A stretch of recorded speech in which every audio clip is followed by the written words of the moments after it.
कमी तो है, कमी तो महसूस बहुत हो रही है, क्योंकि वो होते तो अलग बात होती, खुशियों में चार चांद लग जाते। जी,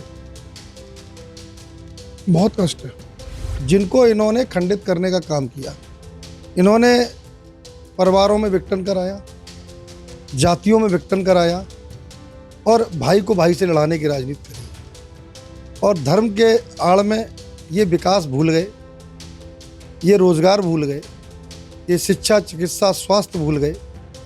अगर इनके नेताओं से अगर कोई बात करी जाए कि आप एक अपनी सरकार का काम बता दो, तो इनके लोग एक काम नहीं बता पाते। उत्तर प्रदेश की एटा सीट जो बहुत वीआईपी सीट रही, वहां से सांसद निर्वाचित हुए देवेश साक्य जी मेरे साथ हैं। कितना चुनौतीपूर्ण रहा होगा इनके लिए चुनाव प्रचार के दौरान, कैसी समस्याओं का सामना करना पड़ा, कैसे लोगों को कन्विंस किया, यह सब जानेंगे। और देवेश जी, सबसे पहले आपको बधाई।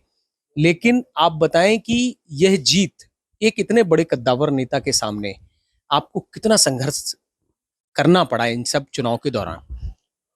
देखिए, ये 100 दिनों का चुनाव बहुत संघर्षपूर्ण रहा, लेकिन आत्मबल, आत्मविश्वास और जनता का स्नेह और प्यार ही जीत दिला पाया है। और मैं सबसे पहले एटा और कासगंज की जनता को आभार व्यक्त करता हूँ कि उन्होंने एक ऐसे व्यक्ति को, जिनके सामने मेरी हैसियत नहीं थी चुनाव लड़ने तक की, और उनके स्नेह और प्यार ने ये संभव किया है। सबसे पहले तो उन्हें प्रणाम करता हूँ, नमन करता हूँ। क्या लगा था कि जब चुनाव के दौरान आपने प्रचार किया कि राजवीर सिंह जो भारतीय जनता पार्टी के बड़े नामों में शामिल हैं, 2 बार से सांसद रहे, और आपको जनता के बीच में जाने पर लोगों को कैसे समझाया और कौन सी नीतियां ऐसी रहीं जिनको लेकर के आपको समाज ने वोट दिया? चुनाव में मैं बहुत स्टेप बाय स्टेप चला।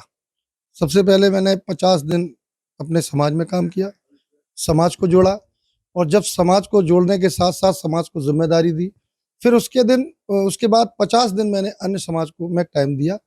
और चुनाव एक चरणबद्ध तरीके से चुनाव को बढ़ाया, और धीरे धीरे एक कारवां बनता चला गया, और उसी कारवां ने ये जीत दिलाई है। जिस तरह से अभी एक आपके परिवार में एक दुखद घटना भी हुई इसी चुनाव के दौरान, प्रचार के दौरान आपके बड़े भाई का निधन हुआ जो पूर्व विधायक भी रहे, विनय साक्य जी।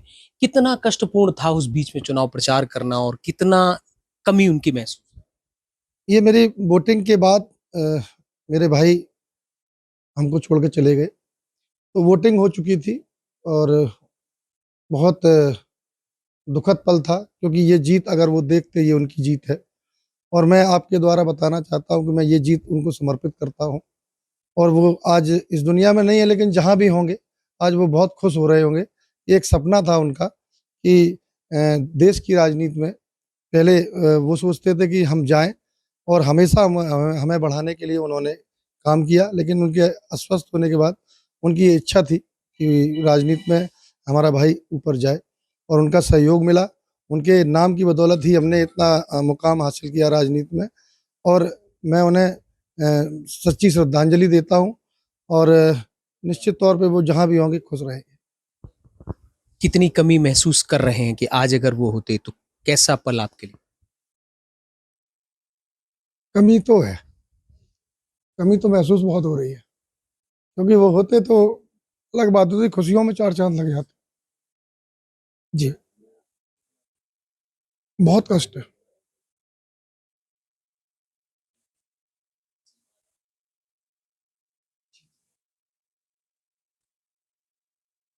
बहुत खुश होते, उनकी इच्छा थी।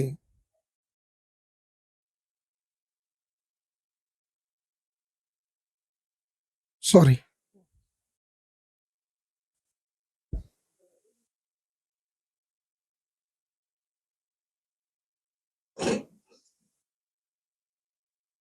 कहीं इस जीत को आप क्या लगता है कि समाजवादी पार्टी ने इतना बड़ा मौका दिया आपको, तो ऐसी स्थिति में क्या लगा आपको कि समाजवादी पार्टी की कौन सी नीति थी जो सबसे ज्यादा प्रभावित रही?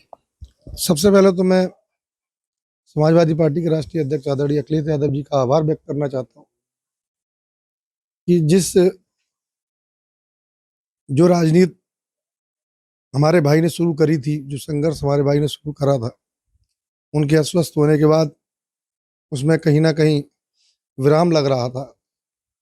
उस विराम को रोकने के लिए उन्होंने मुझे एटा लोकसभा से टिकट देने का टिकट देने के बाद एक अवसर दिया कि अगर आप अ, बढ़ सकते हो तो इस टिकट के माध्यम से बढ़ लो, और मैंने उनके विश्वास को कायम रखा और आज जीत हासिल कराई है।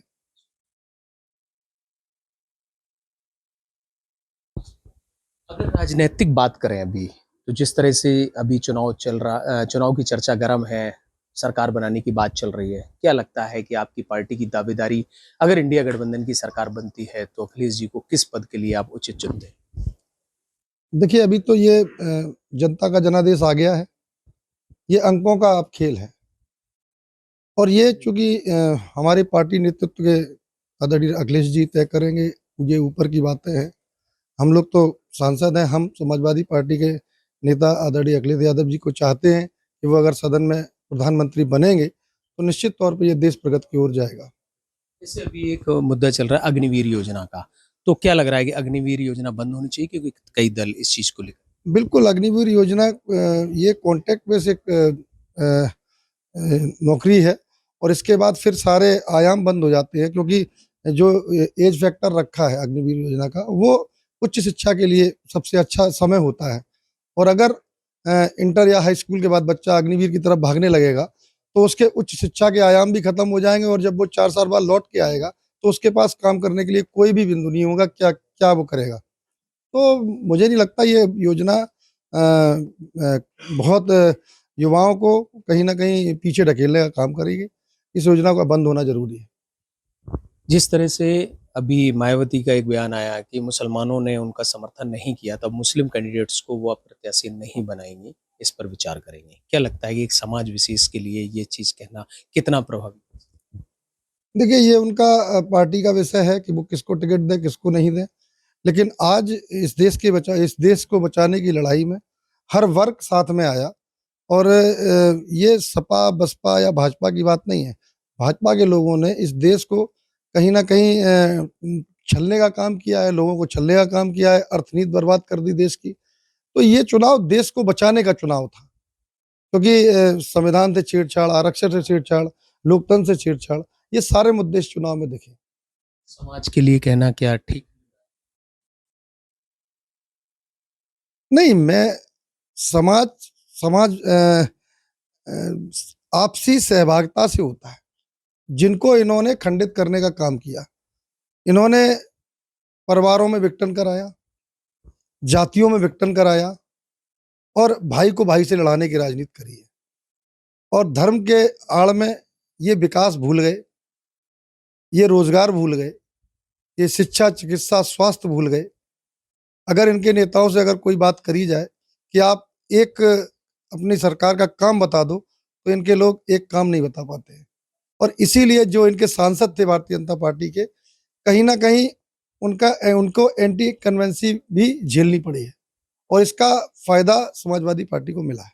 भारतीय जनता पार्टी के हम नेता कह रहे हैं कि हमारे यहाँ भितरघात हुआ, लोगों ने हराया, ये सब चीजें हुई।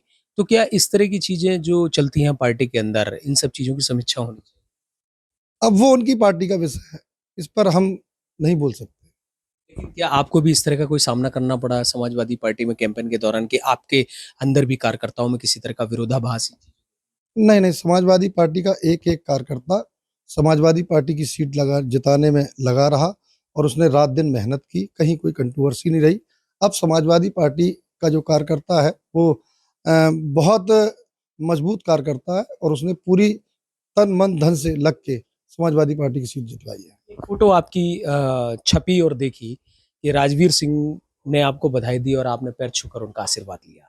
तो ये जो संस्कार है, ये जो व्यवस्था है, इसको आप कितना स्वस्थ मानते? ये होना चाहिए।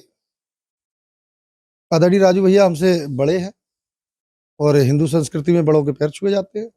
राजनीति अलग विषय है, उन्होंने वो क्षेत्र देखा है, मैंने उनसे कुछ सीखा, और उन्होंने बताया भी कि हमने विकास करा है, आज हम तुम्हें सौंप रहे हैं। तो मैंने कहा निश्चित तौर पे अगर जो आप सौंप रहे हैं, तो आपके जो कार्य रह गए हैं उनको आगे बढ़ाने का कार्य करूँगा। कौन सा ऐसा काम है जो एटा की जनता को सबसे पहले आप समर्पित करेंगे और उसको पहले करेंगे? एटा में सबसे कासगंज में सबसे बड़ी जटिल समस्या है बरौना एक गांव पड़ता है, वहां से एक बांध निकलेगा। बांध इसलिए कि गंगा जब उफान पे आती है तो सैकड़ों गांव जलमग्न हो जाते हैं, बाढ़ आ जाती है। तो वो सबसे बड़ी समस्या मैंने वहाँ के अपने मैनिफेस्टो में भी रखा कि जब जैसे ही मैं सदन में पहला वक्तव्य दूंगा तो सबसे पहले बरौना पे बांध बनाने का काम करूंगा। मेरे साथ थे एटा से नवनिर्वाचित सांसद देवेश साके जी, जिन्होंने अपनी बेबाकी से बात रखी और अपने भाई की कमी को खलते हुए भावुक भी हुए। अब इस चुनाव में अब जनता, एटा की जनता को बांध की समस्या से निजात दिलाएंगे, ऐसा उनका संकल्प है और राजवीर सिंह से आशीर्वाद भी लिया और उनके बढ़ाए हुए कार्यों को आगे बढ़ाएंगे।